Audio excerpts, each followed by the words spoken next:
yanında yükselen modern kütüphaneler, bilgi kaynaklarının sunulduğu mekanlar tarihin derin izlerini taşıyan bu şehir, bugün bilgiye erişimi güçlendiren... Bugün Batman'da 3 ayrı kütüphaneyi hizmete açmanın mutluluğunu yaşıyoruz. Bu kıymetli açılışa hepiniz hoş geldiniz. Ben her zaman altını çizerek söylüyorum. Kütüphane açılışları benim en önem verdiğim açılışların başında geliyor. Batman ziyaretimiz sırasında da 3 ayrı kütüphanenin açılışını yaparak memnuniyetimizi katlamış oluyoruz.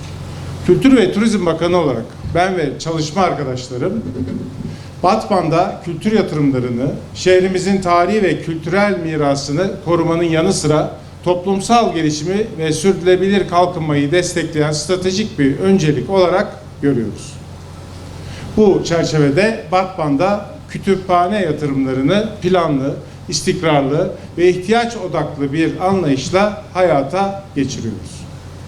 Sizler de yakından şahitsiniz ki son 5 yılda ilimizin kültür altyapısında gözle görülür bir dönüşüm gerçekleştirdik. 2020 yılında Batman Şehit Şenay Aybüke Yalçın İl Halk Kütüphanemiz modern hizmet binasına taşındı. 2021 yılında Petrolkent Halk Kütüphanesi ve 2024 yılında ise Leyla Nasuroğlu Halk Kütüphanesi'ni vatandaşlarımızın hizmetine açtık. Aynı yıl Beşeri ilçemiz yeni kütüphane binasını tamamlayarak Batmanlıların hizmetine sunmuş olduk. 2025 yılı itibarıyla Batman Valiliğimiz ve yerel yönetimler ile işbirliği içerisinde Sason İlçe Halk Kütüphanemizin yeni binasıyla birlikte Ahmet Kaya Halk Kütüphanesi ile Batman Bebek ve Çocuk Kütüphanesi projelerinde sonuçlandırarak bu süreci önemli bir aşamaya taşımış olduk. Kıymetli konuklar, Sason tarih boyunca güçlü toplumsal hafızası, emeğe ve üretime dayalı yaşam kültürüyle öne çıkan bir ilçemiz oldu. Zorlu coğrafi koşullara rağmen eğitime verilen değer bu topraklarda her dönem kendini hissettirmiştir.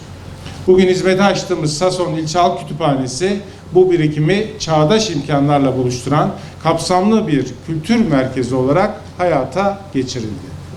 Daha önce 317 metrekarelik bir alanda sürdürülen hizmetler artık neredeyse 10 katı 3123 metrekarelik yeni bir yapıda devam edecek. Hayata geçirdiğimiz bu kütüphane yatırımımız aynı zamanda bizim yaşayan kütüphaneler vizyonumuzla da çok uyumlu. Kütüphanemiz okuma salonları, grup çalışma salonları, konferans salonu, multimedya salonu, eğitim sınıfı, engelsiz erişim alanları, atölyeleri, bebek ve çocuk bölümleriyle 700 kişilik bir oturma kapasitesiyle her yaştan vatandaşımıza hizmet verecek. İkinci kütüphanemiz Batman merkezde hizmete açtığımız Ahmet Kaya Halk Kütüphanesi.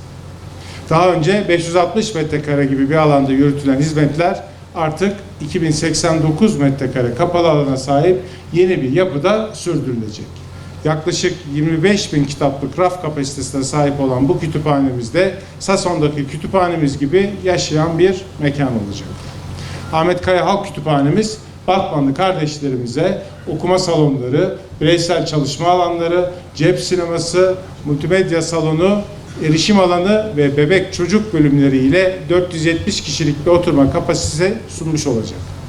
Bugün hizmete açtığımız 3. kütüphanemiz ise Batman Bebek ve Çocuk Kütüphanesi. Erken yaşta kitapla kurulan bağın önemini merkeze alan özel bir anlayışla planladığımız bu kütüphanemiz Batmanlı yavrularımızla bugün buluşturuyoruz. Yaklaşık 13.000 kitaplık raf kapasitesine sahip olan bu kütüphanemiz bireysel çalışma alanları, masal odaları, aktivite salonu, eğitim sınıfı atölyeleri ve cep sineması, 330 kişilik oturma kapasitesi ve yaklaşık 2000 metrekarelik kapalı alanı ile Batmanlılara hizmet verecek. Yapılan her yatırım, bilgiye erişimi güçlendirmeyi, kültürel imkanları yaygınlaştırmayı ve toplumsal gelişimi desteklemeyi hedeflemektedir. Batman'ın merkezinde ilçelerine uzanan bu yatırımlar, kültür politikalarımızın sahadaki en güçlü karşılıklarıdır. Bu eserlerin hayata geçirilmesine emeği olan başta Batman Valiliğimiz olmak üzere mülki ve yerel idarelere, teknik ekiplerimize ve özveriyle çalışan tüm personelimize teşekkür ediyorum. Temennimiz bu kütüphanelerin çocuklarımızın hayal dünyasını beslemesi, gençlerimizin çalışma ve üretim süreçlerine katkı sunması, her yaştan vatandaşımız için buluşma ve öğrenme alanları olarak uzun yıllar hizmet vermeleridir. Bu duygularla Sason İlçe Halk Kütüphanesi ev sahipliğinde hizmete açılan bu 3 önemli kültür yatırımımızın Batman'ımıza, ilçelerimize ve ülkemize hayırlı olmasını diliyor. Hepinizi sevgi ve saygıyla selamlıyorum. Huzuruna geldik, ellerimizi açtık. İlahi ya Rabbi dualarımızı kabul eyle. Açılışını gerçekleştireceğimiz bu kütüphanemizi tüm gençlerimize hayırlı uğurlu olsun diyorum. Bismillahirrahmanirrahim.